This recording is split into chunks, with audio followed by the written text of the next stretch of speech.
வடக்கு திக்குல தேவையா அப்படிங்கிற ஒருத்தன் இருந்தான். தேவையா விதவிதமான வியாபாரம் பண்றவன்.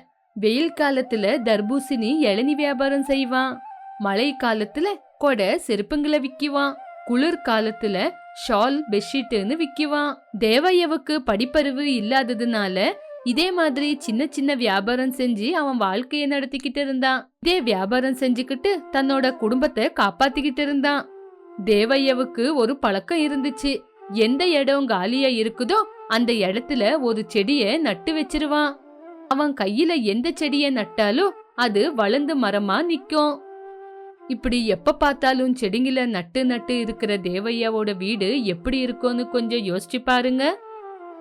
காட்டுக்குள்ள இருக்கிற மாதிரி இருக்கும் வீடு. பூச்செடிங்க மரங்களை வளர்க்கறதுக்கு அவங்க எந்த கஷ்டமும் பட்டுக்கிட்டு இருக்கல. ஆச்சரியம் என்னன்னா எல்லா பூச்சிங்க பட்டாம்பூச்சிங்க தேவையா பின்னாடியே சுத்திக்கிட்டு இருக்கோங்க. இத பார்த்த எல்லாரும் ஆச்சரியப்பட்டுக்கிட்டு இருந்தாங்க. ஒரு நாள் தேவையா பொண்டாட்டி சாந்தம் வெளிய விதைங்களை போட்டுக்கிட்டு இருந்தா. சாந்தம், என்ன விதைங்க அது? இதுல நிறைய விதைங்க இருக்குங்க. கத்திரிக்காய், வெண்டைக்காய், பீன்ஸ் நிறைய இருக்கு. அப்போ இனிமே நம்ம காய்கறிங்களை கொண்டு வர அவசியம் இல்லைன்ற.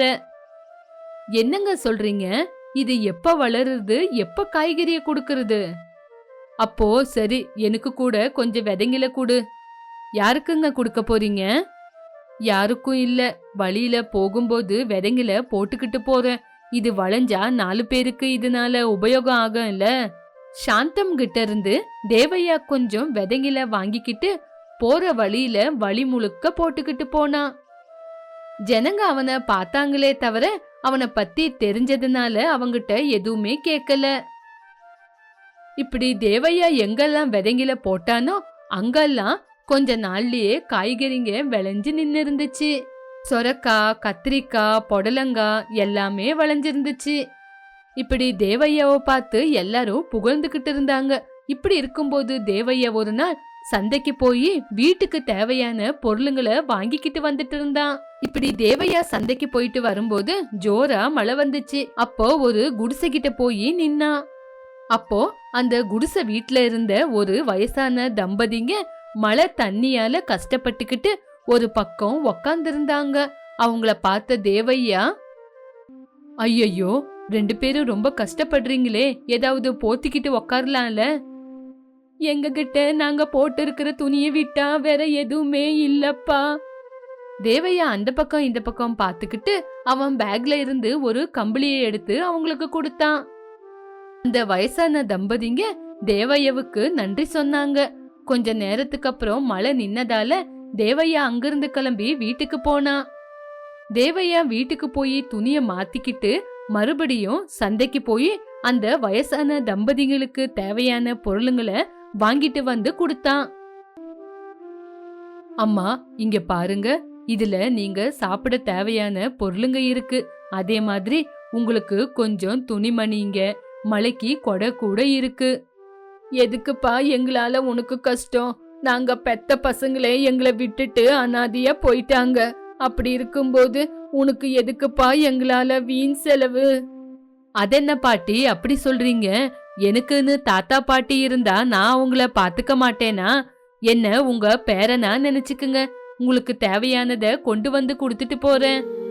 இப்படி தேவையா வீட்டை விட்டு வெளியே வந்து அந்த வீட்டை சுத்தி கொஞ்சம் காய்கறிங்க விதைய போட்டான்.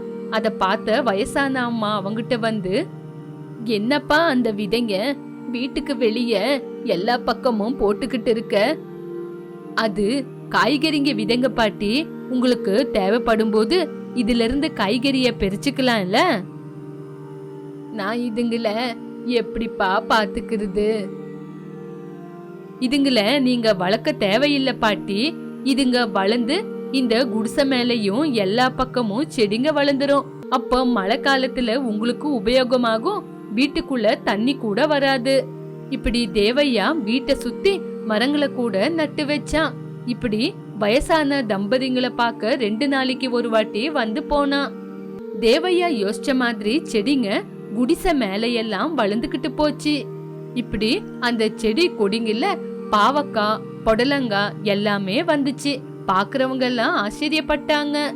இப்படி அந்த வயசான தம்பதிங்க அந்த காய்கறிய கொஞ்சம் விலைக்கு வித்துக்கிட்டு அதுல வர காசுல சாப்பிட்டுக்கிட்டு இருந்தாங்க. இப்படி தேவையா அந்த காய்கறிங்களை வளர்த்து விட்டு அந்த தம்பதிங்களுக்கு உபயோகம் ஆகுற மாதிரி செஞ்சான். ஒரு நாள் தேவையா தம்பதிங்களை பார்க்க வரும்போது அவங்க 2 பேரும் குடிசைக்குள்ள இருக்கல. அதனால வெளியே வந்து பார்த்தான். தேவையா அவங்கள தேடுற பார்த்து பாலையா அப்படிங்கிற ஒருத்தன் வந்து, நீங்க இந்த வீட்ல இருந்த வயசானவங்கள தானே தேடுறீங்க? ஆமா, அவங்க எங்க போனாங்கன்னு உங்களுக்கு தெரியுமா? அவங்க 2 பேரும் காலையிலேயே காட்டு பக்கம் போறத நான் பார்த்தேன். காட்டு பக்கமா? எதனால அவங்க யாருமே துணைக்கு இல்லாம காட்டு பக்கம் போனாங்க? எனக்கு சொல்லியிருந்தா அவங்களுக்கு தேவையானதை நானே கொண்டு வந்து கொடுத்திருப்பேனே. தேவையா தவிச்சுக்கிட்டே காட்டுக்கு வந்தான். அது பெரிய காடு.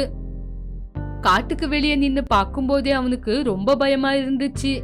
இந்த காடை வெளியே இருந்து பாக்குறதுக்கே எனக்கு இவ்ளோ பயமா இருக்கு.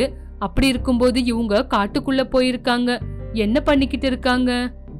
ஐயோ கடவுளே, அவங்களுக்கு எதுவுமே ஆயிருக்க கூடாது. நீதான் எனக்கு துணையா இருக்கணும். நான் உன்னை நம்பிதான் காட்டுக்குள்ள போறேன். தேவையா காட்டுக்குள்ள மெல்ல மெல்ல போய்கிட்டு இருந்தான்.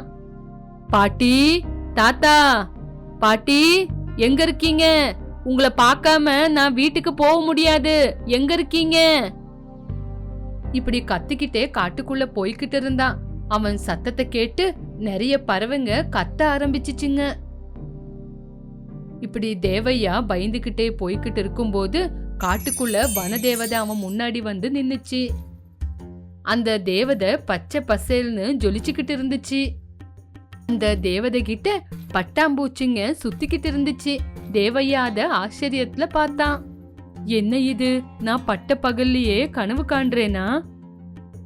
இல்ல தேவையா, இதெல்லாம் உண்மைதான். நான் வனதேவதை. எப்பத்துல இருந்தோ நான் உன்னை பார்க்கணும்னு காத்துக்கிட்டு இருக்கேன். என்ன உங்களுக்கு தெரியுமா தாயி? இந்த காட்டுல இருக்கிற மரத்துங்களுக்கு கூட உன்னை பத்தி தெரியும். அது எப்படி? சாதாரணமான மனுஷனானு என்ன பத்தி உங்களுக்கு எப்படி தெரியும்? உனக்கு விவரம் தெரிஞ்ச நாள்ல இருந்து நீ செடிய நட்டுக்கிட்டு இருக்க. உனக்கு தெரியாமையே இந்த காட்டுக்கு எவ்வளவு நல்லது செஞ்சிருக்க தெரியுமா? இந்த காட்டுல இருக்கிற எல்லா விலங்குங்க, பறவைங்க, அதே மாதிரி பட்டாம் பூச்சிங்களுக்கு கூட உன்னை பத்தி நல்லா தெரியும். அப்படியா? யாருக்காவது இந்த மாதிரி அதிர்ஷ்டம் கிடைக்குமா? அதுக்குதான் உனக்கு ஒரு வரம் கொடுக்கலான்னு வந்திருக்கேன். என்ன வர வேணும் கேளு. அம்மா, ஒரு வயசான தம்பதிங்க இந்த காட்டுக்குள்ள ஏதோ தேவைக்காக வந்திருக்காங்க. அவங்க எனக்கு ரொம்ப தெரிஞ்சவங்க. அவங்க எங்க இருக்காங்கன்னு பார்த்து சொல்லுங்கம்மா.